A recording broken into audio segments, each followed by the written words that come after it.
കേരള സർവകലാശാലയുടെ യുവജനോത്സവത്തിലെ മാർഗംകളിയുടെ വിധികർത്താവ് ഷാജി പൂത്തട്ട കഴിഞ്ഞ ശനിയാഴ്ച ആത്മഹത്യ ചെയ്തു. കേരളത്തെ നടുക്കിയ ഒരു സംഭവമാണ്. പൂക്കോട് വെറ്ററിനറി കോളേജിലെ സിദ്ധാർത്ഥന്റെ കൊലപാതകത്തിന് ശേഷം കേരളം ഞെട്ടിയ ഒരു സംഭവമാണ്. സർവകലാശാലയോട് അനുബന്ധിച്ചുള്ള മരണം രണ്ടാമത്തെ. ഷാജി ഒരു നൃത്താധ്യാപകനാണ്. 51 വയസ്സുണ്ട്. അദ്ദേഹത്തിൻ്റെ ഭാര്യ ഷംന, അമ്മ പൂത്തട്ട ലളിത. വളരെ ലളിത ജീവിതം നയിക്കുന്ന വിശാല ഹൃദയ നൈർമല്യമുള്ള ഒരു വ്യക്തിയായിരുന്നു ഷാജി പൂത്തട്ട. അദ്ദേഹത്തിന് കല മാത്രമേ അറിയത്തുള്ളൂ, ഡാൻസ് മാത്രം. അദ്ദേഹത്തിൻ്റെ ലോകത്തിൽ അദ്ദേഹത്തിൻ്റെ അമ്മയാണ് വിശ്വാസം. അമ്മയ്ക്കറിയാം മകൻ ആരെന്ന്. ഒരിക്കലും കൈക്കൂലി വാങ്ങില്ല ഞാൻ. അദ്ദേഹത്തിൻ്റെ ആത്മഹത്യാക്കുറിപ്പ് വേദന ഉളവാക്കുന്നതാണ്.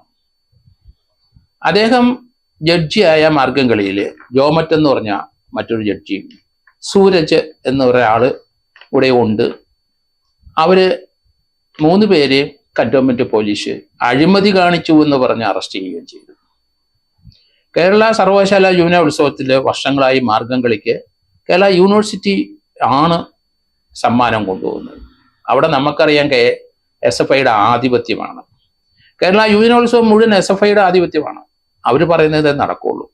പക്ഷേ ഷാജി പൂത്തട്ട എന്ന് പറയുന്ന ആള് കലാകാരനാണ്, നൃത്താധ്യാപകനാണ്. നല്ല കല കണ്ടാൽ അപ്രീഷിയേറ്റ് ചെയ്യും. മുഖം നോക്കാതെ, രാഷ്ട്രീയം നോക്കാതെ, ജാതിമതം നോക്കാതെ അത് അപ്രീഷിയേറ്റ് ചെയ്യുന്ന വ്യക്തിയാണ് ഷാജി പൂത്തട്ട. അദ്ദേഹം ജഡ്ജിയായിട്ട് വന്നു. മാർഗംകളിയിൽ ഏറ്റവും നന്നായിട്ട് കളിച്ചത് മാർ ഇവാൻസ് കോളേജാണ്. അവർക്ക് സമ്മാനം പോയി, അവർക്ക് മാർക്ക് പോയി. ഇതോടെ SFI യൂണിറ്റിലുള്ള ആൾക്കാർ ഇയാൾക്ക് എതിരായി. പതിപോലെ അവർ കൃത്രിമം കാണിക്കുന്നവരാണല്ലോ. എല്ലാ സ്ഥലത്തും കൃത്രിമം കാണിക്കുക, അത് മാത്രമേ പഠിച്ചിട്ടുള്ളൂ SFIയിലെ ആൾക്കാർ. ഷാജി കൈക്കൂലി വാങ്ങിച്ചു എന്ന ആരോപണം വെറുതെ ഉന്നയിച്ചു. അവര് കന്റോൺമെന്റ് പോലീസ് സ്റ്റേഷനിൽ പരാതിപ്പെട്ടു. ഭരണം അവരുടെ കയ്യിലാണല്ലോ. അവര് കന്റോൺമെന്റ് പോലീസ് വന്ന് ഇവരെ 3 പേരെയും തൂത്തുവാരി കൊണ്ടുപോയി. അതിനു മുമ്പ് ഇവർക്ക് തല്ലും കിട്ടിയെന്നാണ്. അമ്മ ആ മകന്റെ ബോഡി കണ്ടിട്ട് മകന്റെ കവിളത്ത് ഒരടി നീലച്ച് കിടപ്പുണ്ടെന്ന് പറഞ്ഞു. അതാണ് അദ്ദേഹം ആത്മഹത്യ ചെയ്ത്. അവമാനിച്ചു, ജഡ്ജിയായിട്ട് വിളിച്ചു വരുത്തി അവമാനിച്ചു. താൻ കൈക്കൂലി വാങ്ങിച്ചു എന്ന ആരോപണം ഉന്നയിച്ചു. ഇതൊക്കെ എത്രയോ നാളുകൊണ്ട് നമ്മൾ കണ്ടതാണ്. SFIക്കാരുടെ ഇതുപോലുള്ള വെറുതെ ആരോപണം. എത്ര പേര് ആത്മഹത്യ ചെയ്തിരിക്കുന്നത് ഇവർ കാരണം. പൂക്കോട്ടെ സംഭവം, ഈ പൂക്കോട് വെറ്ററിനറി കോളേജിലെ സംഭവം കേരള മനസാക്ഷിയെ ഞെട്ടിച്ചതല്ലേ. 3 ദിവസം പട്ടിണിക്കിട്ട് അടിച്ച് തല്ലിക്കൊന്നില്ലേ. ഇതുപോലെ തന്നെ മാനസികമായ ഒരു പ്രീണനം അടിയും കൊടുത്തു. അങ്ങനെയാണ് ഷാജിയെ കന്റോൺമെന്റ് പോലീസ് അറസ്റ്റ് ചെയ്തു. അദ്ദേഹത്തിന്റെ കൂടെ വിധികർത്താവായിരുന്ന ജോമറ്റ്, അയാൾ കേരള യൂണിവേഴ്സിറ്റി യൂണിയനിലും സ്വാധീനങ്ങളിലൊക്കെ ഈ കുട്ടികളെ ഈ മാർഗംകളിയൊക്കെ പഠിപ്പിക്കുന്ന ആളാണ്, അവരെ ഒരുക്കുന്ന ആളാണ്. കലയ്ക്ക് വേണ്ടിയിട്ട് ഈ കുട്ടികളുടെ പുറകെ നടന്ന് അതുങ്ങളെയൊക്കെ നല്ല കലാകാരമായി വളർത്തിയെടുക്കാനായിട്ട് ശ്രമിച്ച ആളാണ് ജോമറ്റ്. അയാളെ അറസ്റ്റ് ചെയ്തു. ഈ ജഡ്ജിമാരുടെ കയ്യിലിരിക്കുന്ന മൊബൈൽ ഫോണ് സാധാരണഗതിയിൽ ആ മാർഗംകളി തുടങ്ങുമ്പം അത് ആ ഭാരവാഹികൾ ആ മൊബൈൽ ഫോൺ വാങ്ങിച്ചുകൊണ്ട് പോകും. ഇവിടെ ഷാജിയുടെ മൊബൈൽ ഫോണും വാങ്ങിച്ചുകൊണ്ട് പോയി.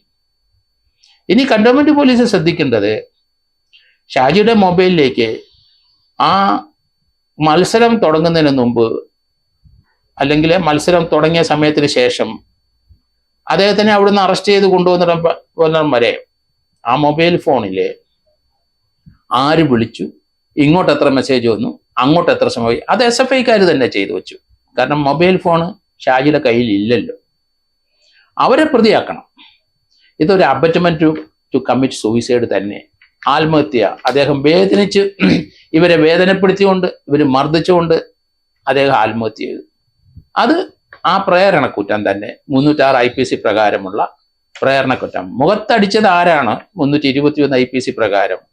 ഇതിനകത്ത് യൂണിവേഴ്സിറ്റി യൂണിയനിലെ അല്ലെങ്കിൽ യൂണിവേഴ്സിറ്റി കലോത്സവം നടക്കുന്ന യൂണിവേഴ്സിറ്റി കോളേജിലെ SFIക്കാർ ഒരു ഗൂഢാലോചന നടത്തിയിട്ടാണ് ഈ ജഡ്ജിയെ കരുവാക്കി കൈക്കൂലി വാങ്ങിച്ചു എന്ന ആരോപണത്തിൽ പൂട്ടിയത്. ബാക്കി ജഡ്ജിമാർക്ക് ഒരു പാഠമായിരിക്കണം എന്ന് കരുതി തന്നെയാണ് ഈ പാവത്തിനെ അവര് കന്റോൺമെന്റ് പോലീസിൽ പരാതി കൊടുത്ത് അറസ്റ്റ് ചെയ്യിപ്പിച്ചു. ഏതായാലും കന്റോൺമെന്റ് പോലീസ് രാത്രി 11 മണിക്ക് ഇദ്ദേഹത്തിനെ ജാമ്യത്തിൽ വിട്ടു. അദ്ദേഹം നേരെ പോയി വലിയ വാർത്തയായി അമ്മയുടെ അടുത്ത് ചെന്നു. അമ്മയാണ് ഏറ്റവും വലുത്, അമ്മയാണ് സത്യമെന്ന് കരുതുന്ന നൃത്താധ്യാപകനാണ് ഷാജി പൂത്തട്ട. അമ്മയുടെ അടുത്ത് കെട്ടിപ്പിടിച്ച് കരഞ്ഞു പറഞ്ഞു, അമ്മ ഞാനൊരു കുറ്റവും ചെയ്തില്ല. അമ്മയ്ക്കത് വിശ്വാസമാണ്, എൻ്റെ മോൻ അങ്ങനെ കൈക്കൂലി ഒന്നും വാങ്ങില്ല, അവൻ കലാകാരനാണ്. കൈക്കൂലി വാങ്ങിച്ചിരുന്നെങ്കിൽ നമുക്ക് ഈ വീടെങ്കിലും ഒന്ന് നന്നായി, ചെറ്റ വീട്ടിലല്ലേ കിടക്കുന്നത്. അമ്മയുടെ വാക്കുകൾ നമ്മൾ മറക്കരുത്. അമ്മയാണ് സത്യം എന്ന് കരുതുന്ന ഒരു കലാകാരനായിരുന്നു ഷാജി പൂത്തട്ട. അമ്മയെ കെട്ടിപ്പിടിച്ച് കരഞ്ഞു. അതിനുശേഷം അമ്മ സാന്ത്വനിപ്പിച്ചു എന്നാണ് എനിക്ക് തോന്നുന്നത്. മകൻ മുറി കയറി, പിന്നെ മുറിയിൽ നിന്ന് വെളിയിറങ്ങിയില്ല. സംശയമായി വൈകിട്ടത്തോടുകൂടി സുഹൃത്തുക്കൾ വന്ന് മുറി തുറന്ന് നോക്കിയപ്പം ആത്മഹത്യ ചെയ്തിരിക്കുന്നു. ആത്മഹത്യക്ക് ഒരു നോട്ടും എഴുതി വെച്ചിട്ടുണ്ട്. താൻ നിരപരാധിയാണ്, താൻ ആരുടെയും പണം വാങ്ങിച്ചിട്ടില്ല, തന്നെ ക്രൂശിച്ചു എന്നുള്ളതാണ് അതിൻ്റെ അർത്ഥം. എന്തായാലും കന്റോൺമെന്റ് പോലീസ് ഇത് കൃത്യമായിട്ട് അന്വേഷിക്കണം. ആരാണ് ഇദ്ദേഹത്തിനെ അടിച്ചത്? ആരാണ് ഇതിന്റെ പിന്നെ യൂണിവേഴ്സിറ്റി യൂണിയനിലെ SFI നേതാക്കന്മാർ എത്ര പേരുണ്ട് ഈ കള്ള ആരോപണം നടത്തിയവരെ? അവരെ എല്ലാം പ്രതിയാക്കണം. 120B അതൊരു ഗൂഢാലോചനയാണ്. 120B ഇട്ടേ പറ്റുള്ളൂ. 306 IPC പ്രകാരമുള്ള കുറ്റവും നടന്നിട്ടുണ്ട്. അദ്ദേഹത്തിനെ അടിച്ചത് 323. ഈ സന്ദർഭത്തിൽ തന്നെ കലോത്സവ സമയത്ത് 2 KSകാരുടെ തലയിൽ പട്ടിക കഷ്ണം കൊണ്ട് അവരടിച്ചിട്ടുണ്ട്. ആ 2 പേർക്കെതിരായി ആ 2 പേരും മാരകമായ പരിക്കേറ്റിട്ടുണ്ട്. അവർ കൊടുത്ത പരാതി അടിസ്ഥാനത്തിൽ 16 SFIക്കാരുടെ പേരിൽ കേസെടുത്തിട്ടുണ്ട്. അവരെല്ലാം ഒളിവിപ്പോയി. കാരണം തലക്കിട്ട് വടി കൊണ്ട് 10 കൊണ്ട് അടിച്ചാൽ അത് 307 തന്നെ, ജാമ്യം കിട്ടൂല, ജയിലിൽ കിടന്നേ പറ്റുള്ളൂ. ആ 16 SFIക്കാരെ എത്രയും പെട്ടെന്ന് കന്റോൺമെന്റ് പോലീസ് അറസ്റ്റ് ചെയ്യണം. അവരൊക്കെ ഒളിവിലാണ്. അതോടൊപ്പം തന്നെ ഈ ഷാജിയെ അറസ്റ്റ് ചെയ്ത കൂടെ തന്നെ SFI ഭരിക്കുന്ന യൂണിവേഴ്സിറ്റി കോളേജിലും സ്വാധീനനാളിലും സ്ഥിരമായി അവരെ കലാകാരന്മാരെ ഒരുക്കുന്ന ജോമറ്റ് എന്ന പരിശീലനെ കൂടെ അറസ്റ്റ് ചെയ്തു. ജോമറ്റിന്റെ അടുത്തിരുന്ന സൂരജ് എന്ന ആള്, അത് ജോമറ്റ് പറയുന്നത് എന്നെ കാണാൻ വന്നതാണ്, അയാൾ ജഡ്ജല്ല, അയാളെയും തൂത്തുപിറക്കി അറസ്റ്റ് ചെയ്തു. 3 പേരെ അറസ്റ്റ് ചെയ്തിരിക്കുന്നത്. എന്തൊരു അന്വേഷണമാണ് കന്റോൺമെന്റ് പോലീസ് നടത്തുന്നത്? കുട്ടികൾ ഒന്ന് പറഞ്ഞ ഭരണകക്ഷി പറഞ്ഞെന്നുള്ള സത്യസന്ധമായിട്ടല്ലേ നമ്മൾ അന്വേഷിക്കേണ്ടത്? അതിനകത്ത് കഴമ്പുണ്ടെങ്കിൽ അറസ്റ്റ് ചെയ്യുക. അറസ്റ്റ് ചെയ്ത് അന്നേരം അങ്ങ് വിട്ടു. എന്ത് കണ്ടിട്ടാണ്? കാരണം അവരുടെ മൊബൈലിനകത്ത് അവരുടെ ആ മാർക്കിടുന്ന സമയത്ത് അവരുടെ കൈവശം മൊബൈൽ ഇല്ല എന്നുള്ള കാര്യം നമ്മൾ മറന്നു പോകരുത്. ഏതായാലും ആ കന്റോൺമെന്റ് പോലീസിന്റെ നടപടി പരിശോധിക്കേണ്ടിയിരിക്കുന്നു. കാരണം ആത്മഹത്യ അദ്ദേഹത്തിനെ കളവായിട്ട് ഒരു കേസിനകത്ത് കുരുക്കിയത് കൊണ്ടാണ് ആ മനുഷ്യ ജീവിതം പോയത്. അദ്ദേഹത്തിന്റെ ഭാര്യ ഷംന, അദ്ദേഹത്തിന്റെ കുട്ടികളുണ്ട്, അതുപോലെ അമ്മയുടെ ആ കരച്ചില്. നമ്മൾ കഴിഞ്ഞ ഒരു മാസം കൊണ്ട് 2 അമ്മമാരുടെ വിലാപം, കരച്ചിൽ നമ്മൾ കണ്ടുകൊണ്ടിരിക്കുകയാണ്. പൂക്കോട്ടെ സിദ്ധാർത്ഥന്റെ അമ്മയുടെ ആ കരച്ചിൽ നമുക്ക് സഹിക്കാൻ ഒക്കില്ല. ഇതാ അടുത്ത അമ്മ വന്നിരിക്കുന്നു. ആ അമ്മയുടെ ലളിത എന്ന ആ അമ്മയുടെ കരച്ചില് നമ്മൾ കണ്ടല്ലോ, ചാനലിലും TV-യിലും എല്ലാം കണ്ടിരിക്കുന്നു. 2 അമ്മമാരുടെ വേദനകൾ കേരളത്തിന്റെ വേദനകൾ തന്നെയാണ്. ഈ SFI നിരോധിക്കേണ്ട സമയം കഴിഞ്ഞു. ഭരണകക്ഷി തന്നെ കലാലയത്തിലുള്ള നമ്മുടെ രാഷ്ട്രീയപരമായ ഈ മത്സരങ്ങളും ഈ ഇലക്ഷനും നിർത്തണം. കലാലയത്തിലെ ട്രേഡ് യൂണിയൻ സ്വഭാവമുള്ള അധ്യാപക സംഘടന പ്രോഹിബിറ്റ്, അവർ വെളിയിൽ കിടന്ന് ചാടുകയോ മറിയോ ചെയ്തോട്ടെ, കലാലയത്തിനകത്ത് നോട്ടീസ് ഒട്ടിക്കാനും പോസ്റ്റർ ഒട്ടിക്കാനും ഒന്നും അധ്യാപകരെ അനുവദിക്കരുത്. കലാലയത്തിലുള്ള രാഷ്ട്രീയ പ്രേരിതമായ സംഘടനകളുടെ പ്രവർത്തനവും നിർത്തണം. അവിടെ കലാകാരന്മാർ വന്നോട്ടെ, കലോത്സവം നടത്തട്ടെ, അതിന് കൊള്ളാവുന്ന കുട്ടികളെ സാറുമാർക്ക് അറിയാം. രാഷ്ട്രീയ മത ചിന്തയില്ലാത്ത സാറുമാർക്ക് ആരാണ് നല്ല കലാകാരന്മാര്, ആരാണ് ക്ലാസ് ലീഡർ ആകുന്നത്, അവരായിക്കോട്ടെ, നിങ്ങൾ നടത്തിക്കോളൂ, കലാവാസനയുള്ളവരെ പ്രോത്സാഹിപ്പിച്ചോളൂ. അവിടെ രാഷ്ട്രീയപരമായ രീതിയിലുള്ള ഇലക്ഷൻ നിർത്തണം. ഈ സർക്കാർ തന്നെ അത് നിർത്തണം. കാരണം കൈവിട്ടുപോയ കാര്യങ്ങളെല്ലാം നമ്മൾ മനസ്സിലാക്കണം. കേരളം നന്നാവൂല. അതുകൊണ്ട് കുട്ടികളുടെ ഈ രീതിയിലുള്ള കൊലപാതകങ്ങൾ നിർത്തണമെന്നുണ്ടെങ്കിൽ തീർച്ചയായിട്ടും സംഘടന നിരോധിക്കണം. ഇനിയും വരാൻ പോകുന്ന കൊലപാതകങ്ങൾ കേരളത്തിലെ കലോത്സവ സ്ഥലത്ത്, കേരളത്തിലെ കോളേജുകളിലെ, കേരളത്തിലെ സ്കൂളുകളിലെ, അത് നമ്മൾ മൊത്തമായിട്ട് ഒരു കണക്കെടുത്ത് നോക്കിക്കോളൂ. എന്താ കേരളത്തിൽ സംഭവിക്കുന്നത്? എത്ര കുട്ടികൾ മരിച്ചിരിക്കുന്നു കോളേജ് ക്യാമ്പസിനകത്ത്?